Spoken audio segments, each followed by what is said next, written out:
Yeah, I mean, not much has changed from sitting in this seat on Saturday afternoon.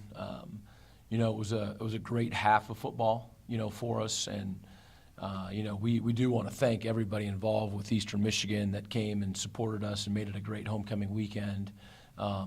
Really felt supported. Students were there the entire game on their feet, and so singing the school fight song with them in the crowd, was a lot of fun.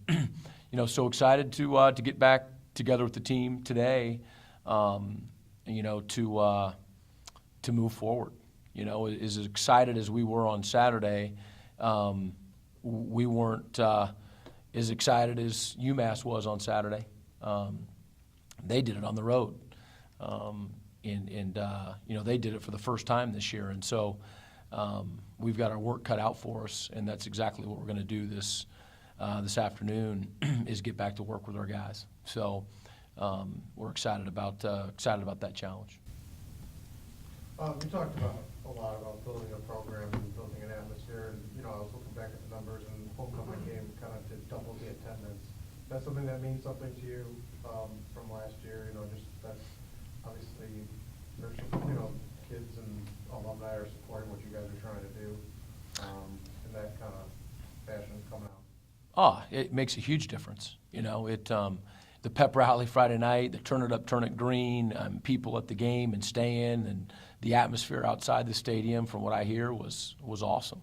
And so, yeah, all of that matters. Absolutely. I mean, college football, it's our job is, playing great, for those 3.5 hours on Saturday afternoon, but, it's a chance to be a source of pride and for the whole university and everybody connected with it in Ypsilanti. And so we absolutely were appreciative and felt supported by all the folks that made it a great weekend. And how important is it to kind of carry over that momentum now, like to get the win, and you're having this progress? How important is it to kind of keep that going next week, especially going on the road? Yeah, no, it's every week there's a challenge. And, as excited as the guys were on Saturday, I'm anticipating them turning all of that excitement into hunger. And anything less, we are going to have to redirect. When you have a taste of what it can be like, and that what you've believed is possible became a reality, I think that our guys are just gonna want more. And part of our job will be potentially needing to remind them of everything it took for us to finally win the turnover ratio and to play great as a program in sudden change situations and whatnot. And so, we have not arrived. It's not like, okay, so we're at this, sort of point right now where we're good, and then it just continues. That's not how it works. We experienced that for a half or so as a team, for a half, and we'll remember everything that it takes to get to that point, and then just be even more hungry to continue to get better. Kind of talk about playing in Gillette Stadium was a little bit different. Patriots play. I mean, any kind of thoughts on what that'll be like, or any kind of difference between playing that and a college stadium? Do you sense there'll be a difference at all? As long as the hash marks don't screw us up. I'm used to playing on fields that have high school hash marks, and getting screwed up that way, not in an NFL stadium. But to answer your question, no. I mean, on Friday we'll go and spend 15 minutes or so in the stadium, and that'll be a chance to, take a picture or something like that, But I mean, I might be wrong, but I really don't. I think probably a Florida or Michigan State, when there's 80 and 70-some thousand people, is a little bit more different than just the fact it's an NFL stadium. And then the recognition this week for Bell and the phone, kind of talk about what that means. Obviously a nice milestone for them, but just what those awards kind of mean. Yeah, I just saw that, and I think those two would be the first two to talk about how it's a team effort, and the individual awards come with team success, and hopefully the MAC's not just saying, hey, they got to win. Here's our chance to honor a couple of their guys. That's probably one of my first thoughts is that, there's probably a lot of great performances during the week, and, here's a chance to honor a team that, hasn't had much success. So I think Reggie, played well, and Zappone played really well, but certainly not more than what they're capable of and whatnot. So, that it's great, and as a program, we appreciate it, but we're, it's a team award, and we're not really interested in getting awards right now. That's not what we're interested in. We're interested in, trying to get better. Quarterback next week. What any plans yet as far as announcing a starter? The initials are going to have an R and a B in there. I know that much so far.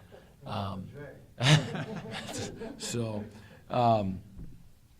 yeah, it's we've had our conversations about it, and Reggie, obviously played really, really well. The thing about almost the first half of the game, we had planned to play Reggie maybe even earlier than we did. Rob was really playing well, and so it wasn't a deal where we were making a decision off of his performance. The team knew that Reggie was going to go in and get a series, during the game, and obviously it just gave us a great spark. And so again, we feel as though we have two quality quarterbacks, but I think that there's a good chance that we're going to continue to ride, the wave that was created with Reggie. He really did well and gave us a big lift. And then, I don't know if you want to talk about looking at his kind of performance on tape, what you saw, especially those big runs, how he kind of opened those up. And, yeah, he has another gear, something that is pretty special, and that's what we're excited about when he was doing those things in fall camp. We saw him getting loose and creating, but the thing about Reggie that I was just excited about was the running. We knew he's capable of that. It's just how he hooked up with some teammates on some big pass completions, and that's what we've been lacking is that balance. And when they brought pressure, we were able to stand in there. He took some hits a couple times.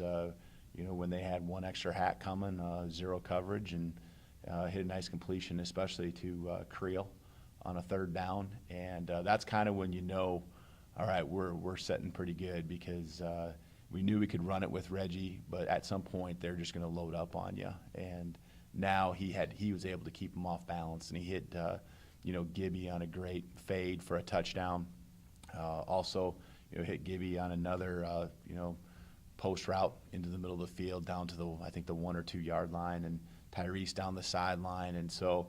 He was in a rhythm, and he was very efficient throwing the ball. And so, that's, I think, what's going to make him really tough is the ability to do both well. Coach said on Saturday he was a lot more calm, and that's kind of the maybe biggest difference between earlier in the season. What do you think? Was that why the accuracy was better, or just more weeks of reps? What did you get a sense from first 2 weeks to now? Well, when I think of Reggie, I think of him being an accurate passer, just watching him in practice every day. And I think a lot of it is just the guys around him now are becoming more consistent. And I'm just saying they're playing. We've had some injuries to a lot of different guys. Creel hasn't been with us the whole year. Kenny Jones hasn't been with us. And then you got, Chris Strange is still new, learning the offensive side of the ball. I know he's been with us since the spring, but working in sync with Reggie, and we're still working with Jaleel Canty, trying to get him in sync with Reggie. And you got Gibby. All those guys are just they're kind of finding their groove, and Reggie's trusting them, and they're trusting him. And Tyrese now has hit a couple balls down the field, and one with Reggie. So you get excited about that. But it's when I think of Reggie, I think of him as being a very accurate passer, and so it doesn't surprise me. And now it's just a matter of him understanding what he's seeing in front of him and where he needs to go with the football based on the concept we're calling. The whole line, did you Yep. What'd you see, Yeah, that's. What overriding issue was? Yeah, it's been since the first game since we've actually been down there. And so I think it's one of those things where, as you get down there more and you get used to it, things happen a little more naturally. And obviously everything becomes a little bit more closed and confined. And we need to execute. We bobbled a snap on the first one. We had a wide open throw to the tailback, and right when Reggie threw it, it kind of got tipped off of the release. I didn't realize it got tipped in the game, but on film you could see it just got tipped just enough to drop down in front of our running back, and then we missed on the completion in the end zone at the end of the half. So I felt good about what we were doing. We just got to execute better, and we're going to do that. There's some great learning moments there that we'll get better with, and I don't think there's anything that we couldn't handle. It's just something where we just, the reps now at game speed, we're different than what we do when we face it in practice. And then UMass, what do you anticipate from their defense? They're 3 down front, and they like to pressure and bring it, and they're going to mix things up. We just we feel like they're another good defense that we're going to have to get really prepared to play. And they're going to try to get the ball back for their offense and as quick as they can and let them go to work. But it's it's a defense we better be ready to go against.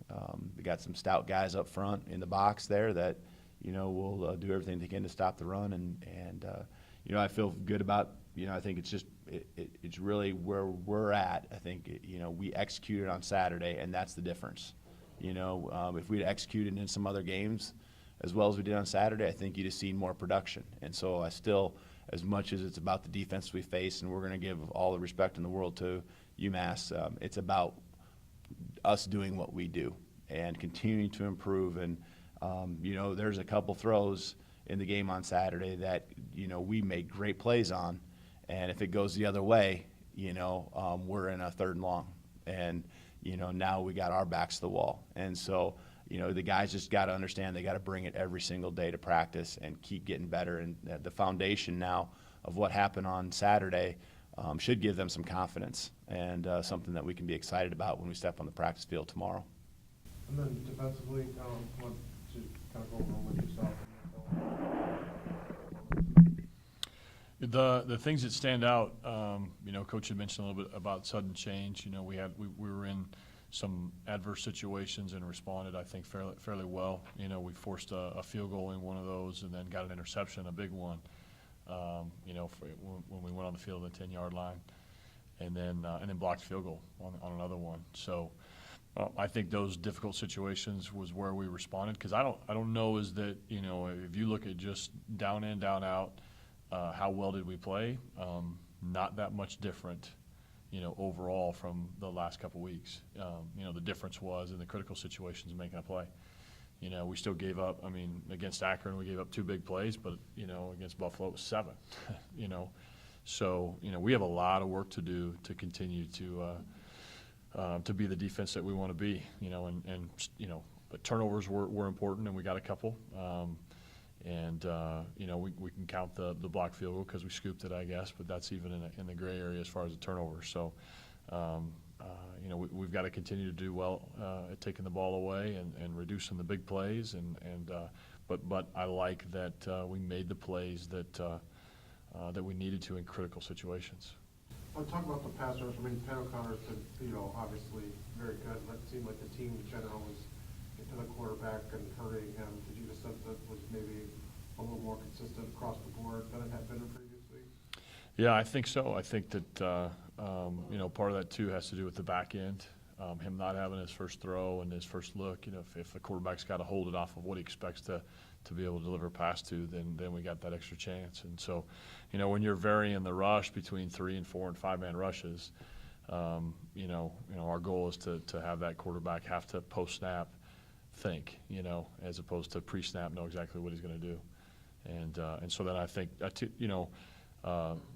Pat was exhausted after the game. There was great effort that was given. He wasn't the only one, but he was spent. 91 snaps as a defense, counting PT field goals, which, you got to get great effort on those, so you count them as a rep. And, he was fully, fully used, I think, and spent afterwards, which is good. That means that we're putting effort behind what we're doing. We'll talk about him, he got the 2 sacks, but I think he had his hands on the quarterback half dozen more other times. I mean, just kind of talk about, what makes it, consistency is really impressive from him. Kind of talk about what allows him to have that kind of success. He has a great determination, meaning that he believes that he can get to the quarterback, and belief is really, really important, because that's how you're going to play, at full speed. He's got a great get off, quickness, for a guy that's as big as he is. He can play like a defensive end, and put a challenge on tackles, and then he can be an inside rusher as well, and and have the strength and to get a push. He is. There was one where he got the hand on the quarterback's arm, and that ball actually came out, and but they recovered it. So he knows if he can't quite get to the quarterback, he knows how to reach for a foot, reach for an arm, and still affect the quarterback, as opposed to just giving up on the sack. And as the season, people are obviously going to game plan for him and try to take, do you get a sense that they'll open up opportunities for other rushers or other guys in the line, or play calling to kind of free up, linebackers or things like that? Yeah, there's ways that I think that you can, you can help your protection unit against a good pass rusher. And Mike Brown, he found himself with a good sack in another critical situation. So I don't know if that was as much to do with maybe Pat on that one as it was Anthony. Anthony had also rushed, and so it kind of created maybe some protection confusion at that point. So, but I think you're right. The one thing that we have going with how we use OC is that he's played, again, all 3 defensive line positions and knows them all, and can line up in every one. And I think that's hard to deal with as an offense too, because, you may want to use a tight end or a back to help him. But you also you can't just set everybody, according to him if he's moving around. You've got to be smart about that too. So. When you move him around, does he get a say a little bit? Like, he senses a matchup that's better, if he's playing and says that I like line up against that guy? Do you guys kind of talk about that, or how do you? Oh, we talk about it. Yeah, Coach Williams does a thorough protection evaluation during the course of the week. He and Coach Nutt, and so they're looking for both the protection scheme, and then also the potential matchups. So. Again, when you're a team that really is trying to continue to do a good job of disguising and mixing up what we're doing on the back end, that will still drive to a certain extent if we can even rush a 4th guy or a 3rd guy that allows for what you're talking about. But when we can, we want to move him around and put him in different situations, and continue to do that. And Zappone, obviously defensive player of the week in MAC. Kind of talk about just what you saw from him on the phone. Yeah, he continues to get better. He's, again, moved to that inside position. He's not there yet, knowing everything. The second to last touchdown, was one where I know he'd want that one back personally. I promise you. So, he's just continuing to learn what we do inside, and I think that when he knows where the ball is and what his role is with that, then he's really good. When he's still, if he's in a pass drop or he's in situations where he's got to read some things out, he's still learning. So that's exciting, because he's going to get to I think, to another level in terms of his play. So it's a good combination of speed, size, and just natural linebacker instinct that I think has him playing well. He's tackling guys behind the line. What's that been, where's he had that success from? Is it just reading the play right, like you said? So I asked him on one of those right after. I said, "What did you specifically see?" It was right before the interception down on the 10-yard line, and it's amazing what you think in a game, and then what you realize when you're watching the film. And so he had done that 2 previous plays in play action pass situations, which we don't want him to do. So he was doing the same thing consistently, thinking he was seeing the same stuff. Obviously, on that one, it was a run, and he made a good play. But he had done it, not the right way 2 previous times, and was on the rush when, like Mike Brown's sack, he was on the rush, and he shouldn't have been. He should have been in coverage. So, we've got to continue to learn those things. But he's aggressive. Is that part of it too? Oh, no question. He is aggressive. If he knows if he believes in where he's going to get there. So. And then obviously the second week in a row where he's kicked out, for the targeting call. Yeah. Is that, he's doing it right, so, I mean, is it not a concern? He's doing it right, I mean, it was reviewed and Yeah. everything's fine, so do you kind of say like, it's okay, obviously living on an edge a little bit, but what do you say about that? 2 weeks in a row, it's kind of a rare occurrence. Yeah, I think coincidence to a certain extent that it was the same guy. I think that kind of hit right now is just going to draw the attention of the flag. I mean, I'm sure that in those rooms with those officials, they say, let's throw it because we can review it and get it right, as opposed to not throw it and have to deal with, what comes of that. But I think it's just more coincidence that it was a opponent both times. I mean, he's going to light you up. I mean, there's a reason why he had the hammer coming out to start the game. He's a physical kid. So. But is that part of it too, where if you're going to hit somebody good, that you're going to have the propensity to get those flags? Yeah, I think so. I think if anytime there's a big collision, I think an official's got to think through, was that clean? And sometimes you're not looking for it, so it's purely reactionary. He's almost got to remember in an instant, was that a clean hit? Because you don't see it the way obviously the way you're going to see it in a review, but you don't see it. I mean, his opponent hit him with his back. I mean, if you're truly seeing it, then there's no way you flag that. But if you're not seeing it, you throw the flag and we'll review it. And then UMass, any kind of looking at the film on them, what do you see and what stands out? A little bit of a gear change from last week because they'll throw the ball more, and they're going to challenge us with that. I think that their quarterback he's got a really good arm. I think he's very accurate with what he does. Does a decent job with his feet.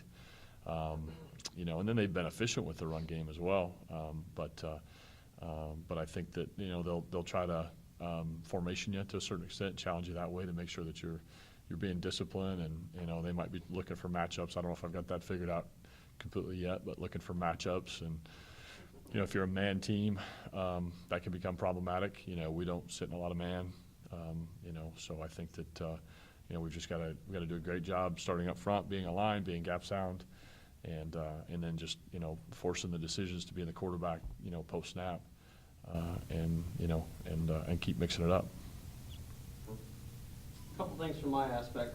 I know you mentioned earlier in the press conference that team success, of course, brings individual accolades, and this morning Tyrese Russell named mid-season Mackey watch list, one of 33 people nationally. Just talk about what that means to have somebody like him on your squad.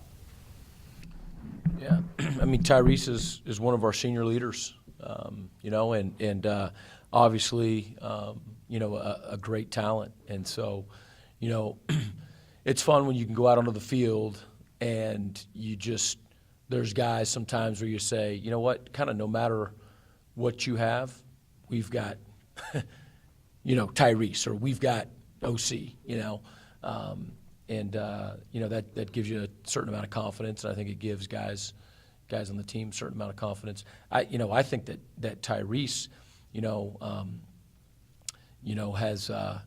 has more gap to close. That's the exciting thing. I think he feels the same way. He can be even better, and that's exciting.